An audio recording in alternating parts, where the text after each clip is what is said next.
今年的野生刺骨夹果下山了啊！看看干品呢，五味果。哎呀，得给它好好筛筛啊！展示一下吧，咱们挑好的刺骨夹果啊。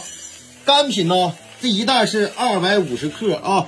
这个东西是煮水喝、泡水喝、泡酒都可以啊，简单明了，一次放个10个粒、20个粒，比较简单啊。就是中老年人上了年纪啊，晚上11、2点、1、2点钟闭眼睛辗转反侧查星星数月亮的朋友们，哎，这个刺骨夹果多喝点，咱们保养特别好，半斤就能喝好长时间。有懂的啊，就可以拍一单真真正正大山里的野生刺骨夹果，一会儿就下色了。刺骨夹果已经下颜色了，有需要一定拍一单真真正正大山里的好东西啊。